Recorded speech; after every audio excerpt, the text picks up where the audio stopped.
Assalamualaikum warahmatullahi wabarakatuh. Alhamdulillahirabbil alamin. Allahumma shalli ala Muhammad wa ala ali Muhammad. Kaum muslimin yang berbahagia, semoga selalu dirahmati Allah.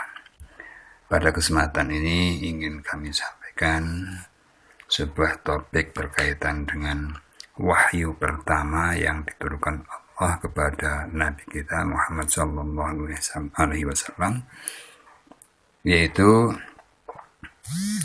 5 ayat pertama dari surah Al-Alaq yang diturunkan pada malam Lailatul Qadar di Gua Hira. Peristiwa itu terjadi pada bulan Ramadan yang menurut kesepakatan para ulama yaitu malam yang ke-17. Berkaitan dengan itu pula, bulan Ramadan mendapat gelar sebagai bulan turunnya Al-Quran atau bulan Al-Quran. Bahkan ada juga yang mengatakan bulan Iqra, yaitu bulan perintah untuk membaca. Sebenarnya, pengertian tersebut sedikit membingungkan sebagian orang. Karena apa? Karena pihak yang diperintahkan pada saat itu, yaitu Nabi Muhammad SAW, adalah manusia yang tidak terbiasa, bahkan dipahami tidak mampu membaca tulisan apapun sampai akhir hayatnya. Sehingga ada orang yang mengatakan perintah itu adalah satu perintah yang aneh. Tetapi kalau kita memahami secara seksama, arti kata Iqra sebagai awal dari ayat yang diturunkan pertama kali itu, yaitu A'udzubillahi minasyaitonirrajim, Bismillahirrahmanirrahim, Iqra bismi rabbikal ladzi khalaq, khalaqal insana min 'alaq, Iqra wa rabbukal akram, alladzi 'allama bil qalam, 'allamal insana ma lam ya'lam. Arti kata Iqra sebenarnya memiliki cakupan makna yang sangat luas. Apalagi perintah itu sebenarnya bukan hanya ditujukan kepada Nabi Muhammad SAW semata, tapi juga ditujukan kepada seluruh manusia, dan lebih khusus lagi adalah kepada umat yang akan beliau sampaikan risalah kepada mereka. Kata Iqra itu terambil dari kata qara'a, yang pada mulanya berarti menghimpun. Ketika kita membaca satu tulisan, sebenarnya kita ini sedang menghimpun rangkaian dari huruf-huruf yang kemudian terbentuk satu kata, atau rangkaian kata-kata yang akhirnya terbentuk menjadi kalimat, atau rangkaian kalimat-kalimat yang akhirnya membentuk satu paragraf dan satu topik tertentu. Dalam berbagai kamus dapat kita temukan aneka ragam arti dari kata Iqra tersebut atau qara'a tersebut, antara lain menyampaikan, menelaah, membaca, mendalami, meneliti, mengetahui ciri-ciri sesuatu, dan lain sebagainya. Iqra, demikian perintah Allah yang disampaikan oleh malaikat Jibril. Tetapi apa jawab Nabi? Beliau menjawab, ma aqra, atau apa yang harus saya baca? Demikian itu yang bisa difahami dari sebuah riwayat.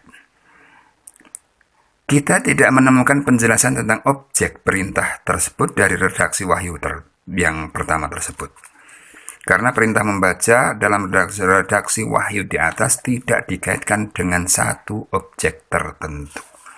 Dari sini dapat disimpulkan bahwa objeknya bersifat umum, mencakup segala sesuatu yang dapat dijangkau oleh arti kata qara'a atau Iqra tersebut dengan makna-makna yang disebutkan terdahulu tadi. Membaca, menelaah, meneliti, menghimpun, mengetahui ciri segala sesuatu, termasuk diantaranya adalah alam raya sebagai objeknya, kitab suci, perilaku masyarakat, koran, bacaan-bacaan majalah, dan lain sebagainya. Itu merupakan satu objek yang masuk dalam ranah yang dijangkau oleh kata Iqra tadi. Tetapi ingat, kesemuanya itu harus dikaitkan dengan Bismi Rabbika sebagai kelanjutan ayat tersebut. Yaitu bahwa ketika kita mengadakan kegiatan Iqra tersebut haruslah berlandaskan pada izin dan kekuatan serta kekuasaan yang diberikan oleh Allah Subhanahu wa Ta'ala.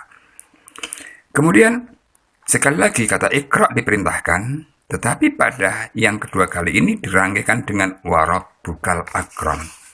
Tuhanmulah yang maha pemurah.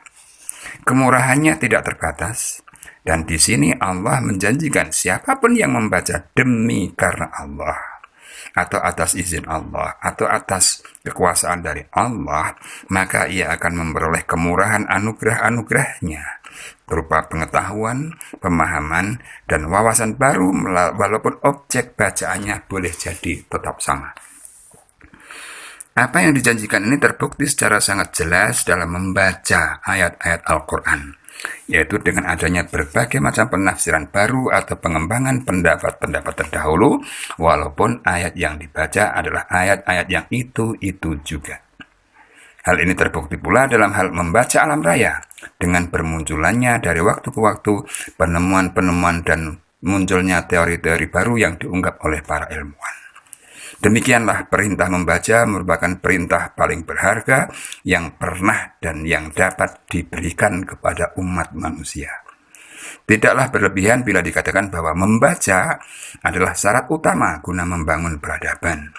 Semakin mantap bacaan, semakin tinggi pula peradaban. Demikian pula sebaliknya. Tidak mustahil pada suatu ketika manusia akan didefinisikan sebagai makhluk membaca. Suatu definisi yang tidak kurang nilai kebenarannya dari definisi-definisi yang lainnya, seperti misalnya makhluk sosial atau makhluk berpikir. Kini masalahnya, adakah minat baca dalam diri kita? Kalaupun ada, tersediakah bahan bacaan yang sesuai dan yang kita harapkan dan kita inginkan? Kalaupun tersedia, terjangkaukah oleh finansial kita? Kalaupun terjangkau, apakah masih tersisa waktu untuk membaca? Karena sebagian di antara kita lebih menyibukkan diri untuk urusan-urusan yang lebih mengedepankan pada kepentingan hasrat dan nafsunya semata. Wallahu a'lam bishawab. Kurang lebihnya mohon maaf. Akhirul kalam, billahi taufiq wal hidayah. Assalamualaikum warahmatullahi wabarakatuh.